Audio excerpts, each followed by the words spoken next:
Bonjour. On va entamer une nouvelle série de cours. Ça concerne la chimie organique puisque plusieurs étudiants m'ont demandé de leur faire une petite révision concernant la chimie organique. Donc, on va commencer par les notions de base concernant la structure électronique, le type d'hybridation, la nomenclature en allant jusqu'au mécanisme réactionnel. Donc, le premier cours concerne les informations préliminaires que vous deviez connaître pour élaborer n'importe quelle structure organique. Donc, rappel sur la structure électronique de l'atome. La structure électronique détermine le mode d'assemblage des atomes au niveau des molécules. Donc, un ensemble d'atomes donne une molécule. Pour déterminer le type de leur assemblage, il faut déterminer leur structure électronique. La structure électronique peut être déterminée selon la théorie de Klaftsovsky. Donc, selon la configuration électronique de Klaftsovsky. Donc, on a 1s, 2s, 2p, 3s, ainsi de suite. Et il faut effectuer la répartition électronique de 1s jusqu'au 2s, puis 2p, 3s, 3p, 4s, 3d. Donc, on va avoir des traits en parallèle. Si vous ne connaissez pas faire cette structure ou bien cette répartition électronique, il faut déterminer ou bien il faut tracer les traits en parallèle, puis il faut rejoindre les deux bouts. Donc 2S, 3S, 3P, 4S, 3D, 4P, 5S. Qu'est-ce qu'on peut conclure à partir de cette configuration de Klaftsovsky? On peut déterminer le nombre de couches. Donc la dernière couche détermine la couche. Par exemple, si la répartition électronique se termine en 3S, c'est-à-dire la couche N est égale à 3, et la sous-couche, c'est la sous-couche M. Ainsi de suite, si on se termine dans la configuration électronique en 5S, donc on se trouve dans la couche 5, N est égal à 5, et la sous-couche F est la sous-couche est F. On passe aux notions des orbitales atomiques. Donc, les orbitales atomiques, à partir des orbitales atomiques, on peut déterminer les orbitales moléculaires et par la suite, leur type d'hybridation. Les orbitales S sont des sphères. Donc, les orbitales S sont des sphères centrées sur le noyau. Tandis que les orbitales P sont formées de deux sphères qui sont tangentes au niveau du noyau, où la probabilité de présence des électrons est nulle. Donc, la probabilité, les électrons ne peuvent pas se trouver au niveau du noyau. Et c'est la tangention entre les deux sphères va nous donner la forme d'une ellipse. Donc, on a le 1s et le 2p. À partir de la configuration électronique, on peut déterminer le type de liaison. On a deux types de liaisons, liaison ionique, liaison covalente, et on a un autre type de liaison, c'est la liaison dative. Donc, on commence par la liaison ionique. Elle relie deux atomes qui ont deux électronégativités très différentes. Par exemple, il faut imaginer le tableau périodique. On a les halogènes tels que le chlore et les alcalino-terreux, c'est la première colonne dans le tableau périodique. Donc, la relation qui relie les deux atomes, puisqu'ils ont une électronégativité très différente, on va avoir une liaison ionique. On a un autre type de liaison qui est la liaison covalente. C'est la liaison la plus courante dans les composés organiques. La théorie des orbitales moléculaires a permis le calcul des caractéristiques des liaisons formées à partir des orbitales atomiques. Donc, si on a un orbital atomique, on peut avoir un orbital moléculaire. Comment peut-on expliquer ceci? Pour les orbitales S, par exemple, si on a deux sphères, un S, donc on a deux sphères, donc on a deux orbitales atomiques. On peut avoir deux orbitales moléculaires.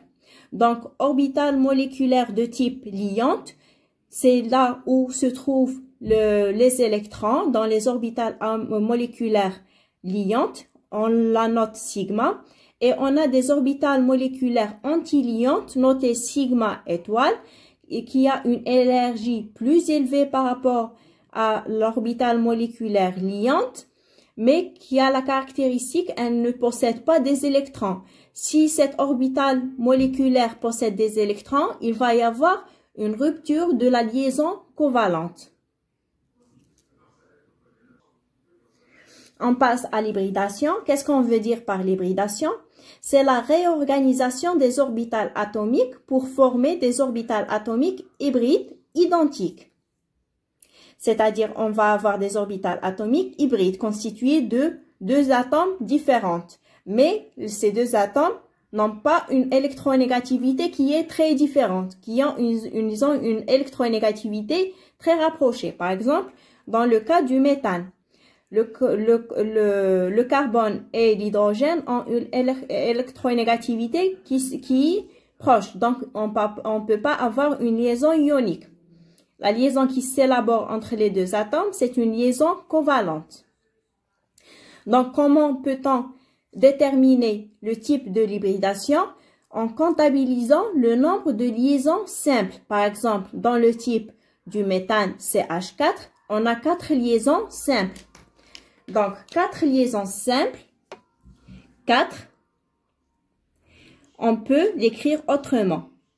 Donc, S, on a une liaison, et P, ce qui reste, donc 3. 3 plus 1 est égal à 4. Donc, 4 liaisons simples. On va avoir un autre exemple. Par exemple, la molécule d'eau. C'est une molécule qui contient 2 liaisons simples et l'oxygène contient 2 doublés d'électrons appareillés. Donc, comment peut-on déterminer le type d'hybridation? On calcule. Donc, pour déterminer le type d'hybridation, on calcule le nombre de liaisons simples plus le nombre d'électrons appareillés, des doublés d'électrons appareillés. Dans le cas du méthane, on n'a pas d'électrons appareillés. Donc, on n'a que des liaisons simples. 4 liaisons simples et qui vont être réparties sur les orbitales S et l'orbital P.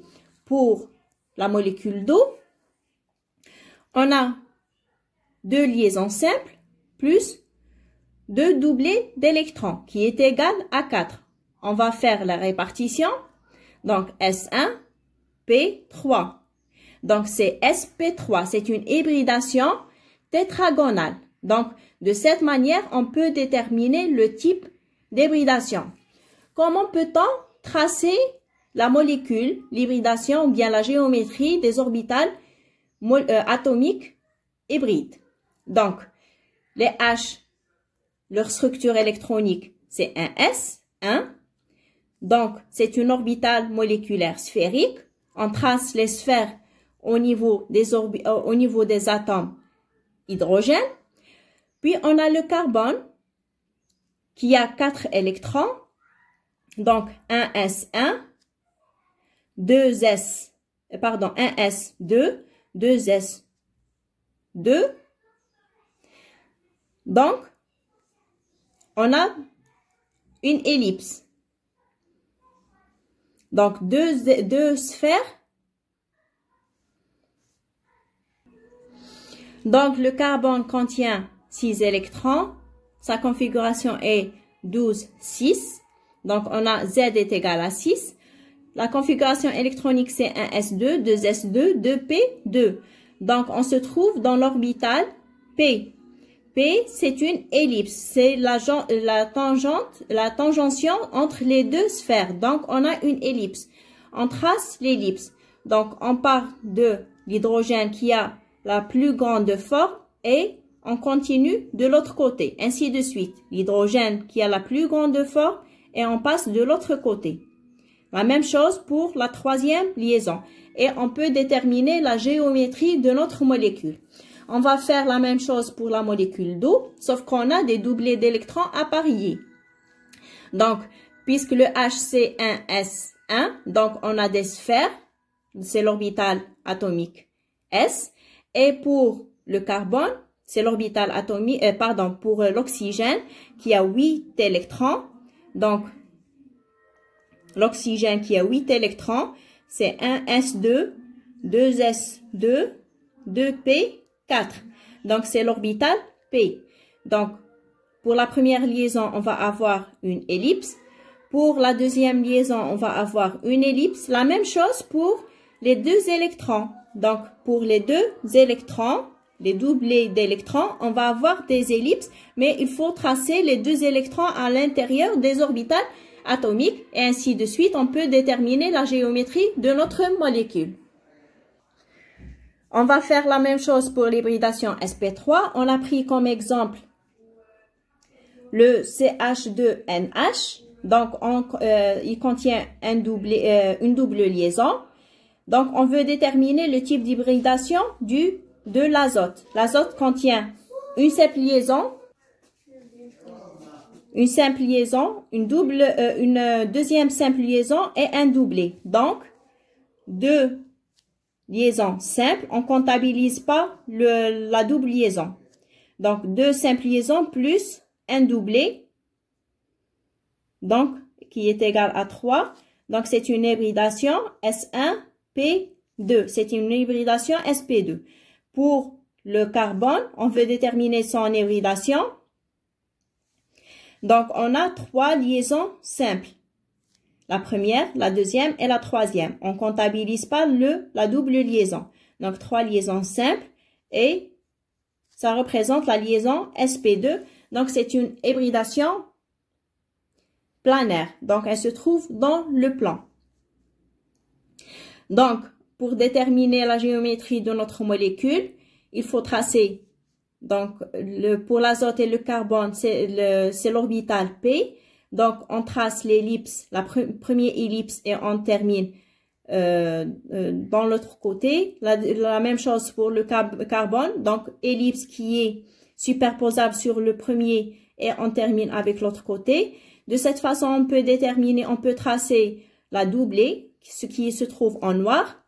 Et pour le doublé apparié, doublé d'électrons, on trace une ellipse qui passe de l'autre côté, sans oublier de tracer le doublé d'électrons. Pour l'hybridation sp, on a pris comme exemple l'acétylène. Donc, pour l'acétylène, par exemple, pour le premier carbone qui est identique au deuxième carbone, on a deux liaisons simples. Donc, deux liaisons simples, on ne comptabilise pas la double et la triple liaison. Donc, ça représente une hybridation sp1, S1P1. Donc, 1 plus 1 est égal à 2. Donc, c'est sp. Donc, si on veut tracer cette molécule, on va la faire ensemble.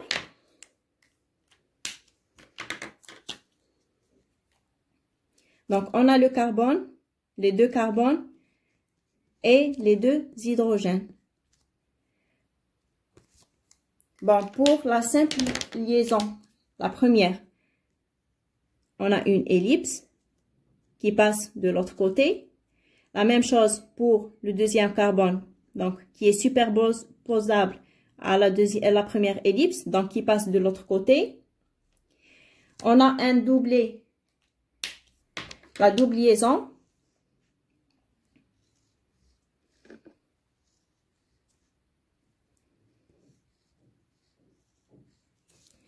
Et la triple liaison.